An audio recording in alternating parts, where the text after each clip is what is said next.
Damn, though you're on my mind all the time. I wanna tell you, but I'm super shy, super shy. Halo semuanya, Assalamualaikum warahmatullahi wabarakatuh. Perkenalkan, nama saya Rizka Marata Erisindia dengan NBI 12122000132. Di sini saya akan sedikit menjelaskan tentang materi tentang e-business system. Apa sih e-business itu? E-business itu aplikasi yang dirancang untuk memperluas cakupan organisasi atau perusahaan melewati batas organisasi, batas perusahaan sehingga dapat menjangkau pelanggan, pemasok, dan rekan bisnis lainnya. Nah, business system ini memungkinkan pengiriman transaksi bisnis atau informasi terkait lainnya antara pembeli dan penjual secara elektronik. Jadi, untuk menggali informasi-informasi itu kita nggak perlu datang langsung ke perusahaan atau perusahaan lain. Masuk lah sebenarnya. Jadi kita hanya bisa lewat internet. Jadi internet sendiri itu memudahkan kita untuk transaksi bisnis secara online. Nah, apa sih fungsi e-bisnis itu? Nah, fungsi dari e-bisnis sendiri yaitu untuk mendukung bagian dari marketing, produksi, accounting, finance, dan human relation management. Proses transaksi online yang memegang peranan yang sangat penting pada e-bisnis. Perusahaan dapat menjalin komunikasi dengan konsumen secara rutin. Nah, untuk berkomunikasi dengan konsumen itu kita juga bisa lewat chat seperti customer service itu juga fungsi dari e-bisnis. Nah, jenis-jenis dari e-bisnis ini ada banyak banget.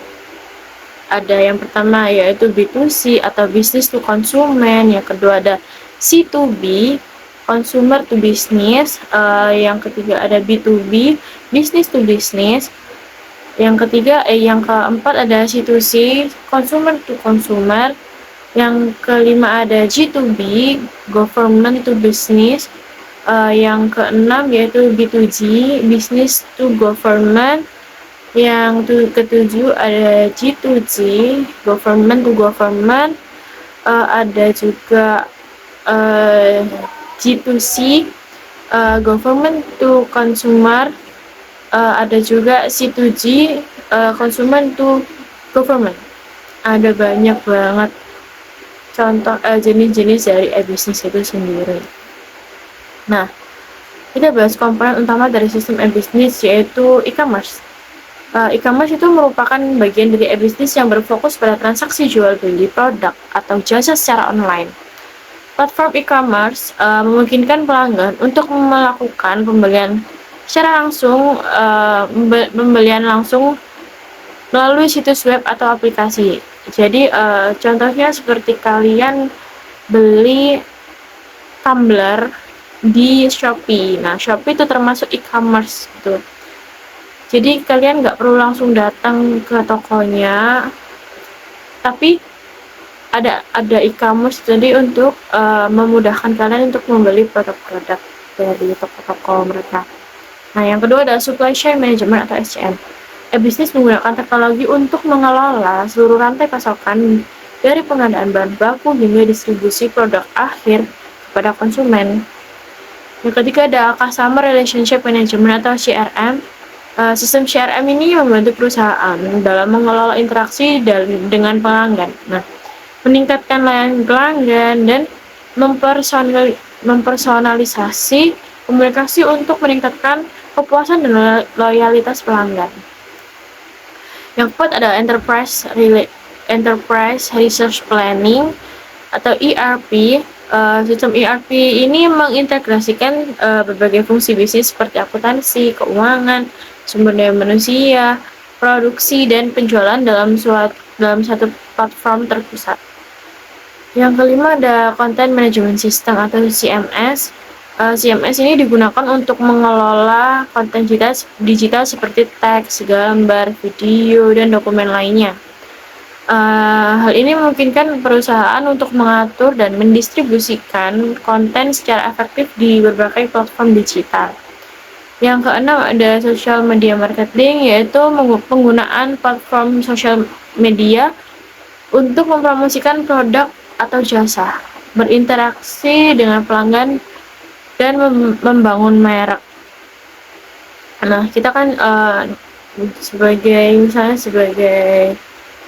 pelaku usaha, kita kan pasti ingin produknya itu lebih dikenal oleh orang-orang di luar sana, nggak harus orang-orang lokal. Nah, adanya sosial media marketing itu digunakan untuk memasarkan produk-produk kita dengan jangkauan yang lebih luas.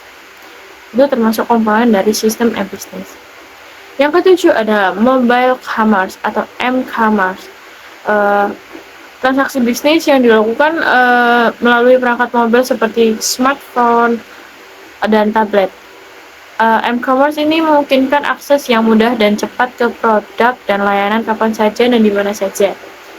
Yang kedelapan ada Electronic Data Interchange atau EDI, pertukaran data bisnis secara elektronik antara perusahaan dan untuk memfasilitasi transaksi seperti pemesanan, faktur, dan pembayaran.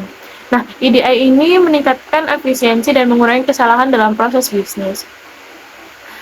Mungkin untuk EDI ini sebagai transparansi agar kita nih dapat mengetahui bagaimana trackingnya untuk pemesanannya gimana, untuk pembayaran itu seperti apa gitu. Nah, yang kesembilan ada Internet of Things atau IoT. IoT ini melibatkan penggunaan perangkat yang terhubung ke internet untuk mengumpulkan dan bertukar data. Nah, dalam e-business, IoT ini dapat digunakan untuk mengoptimalkan proses produksi, manajemen inventaris, dan pengalaman pelanggan. Nah, yang ke-10 ada cloud computing, penggunaan layanan berbasis cloud untuk penyimpanan data, pemrosesan, dan aplikasi bisnis. Nah, cloud computing ini memungkinkan fleksibilitas, skalabilitas, dan penghematan biaya bagi perusahaan. Nah, manfaat e-bisnis sendiri ini meningkatkan kesan baik di mata konsumen, sebab dengan media informasi berbasis internet dapat lebih efisien dan dalam menggerakkan kampanye serta promosi bisnis untuk menaikkan engagement rate perusahaan. Berikut ada beberapa manfaat e-bisnis, ada 3. Yang pertama yaitu salah satunya memperluas pasar. Pastinya e-bisnis pastinya untuk memperluas pasar agar mereka dari luar kota, entah luar negeri, luar pulau, itu bisa tahu produk yang kita jual. Yang kedua, menghemat biaya. Nah, untuk menghemat biaya itu kita sebagai konsumen kan nggak perlu misalnya tokonya tuh kita di Surabaya, tokonya di Jakarta. Kita nggak perlu langsung beli ke Jakarta dengan biaya segitu banyak. Nah, dengan adanya e-bisnis ini kita lebih ringkas, lebih menghemat biaya dengan hanya memesan dengan jari tak sudah barang datang. Nah, yang ketiga ada praktis. Pastinya praktis itu kita ya itu tadi seperti tadi kita nggak perlu jauh-jauh untuk ke toko offline, kita hanya tinggal pencet-pencet pesan langsung kirim gitu. Apakah e-bisnis itu sama dengan e-commerce? Terkadang e-commerce dan e-bisnis itu sering dianggap sama oleh sebagian orang. Namun, dalam kenyataannya keduanya itu merupakan hal yang berbeda, baik itu dari jarak jangkau, media yang digunakan, hingga sistem pemasarannya. Jika diringkas lagi, maka perbedaannya adalah jangkauan dari e-bisnis cukup luas dibandingkan e-commerce, baik dari segi permodalan, sumber daya, maupun resiko setelah transaksi dan pembelian barang. Sedangkan e-commerce terbatas pada kegiatan jual beli produk menggunakan platform online. Jika e-commerce cakupannya itu adalah jual beli, maka e-bisnis lebih kepada edukasi masyarakat mengenai transaksi online. E-commerce hanya sebagian kecil dari elemen e-bisnis yang cukup luas, sebab e-bisnis menyangkut sebuah sistem yang lebih kompleks. Nah, tujuan utama dari e-bisnis yaitu untuk meningkatkan efisiensi, mengoptimalkan proses bisnis, dan menciptakan nilai tambah untuk perusahaan serta pelanggan. Baik, sekian dari penjelasan saya. Kurang lebihnya mohon maaf. Assalamualaikum warahmatullahi wabarakatuh.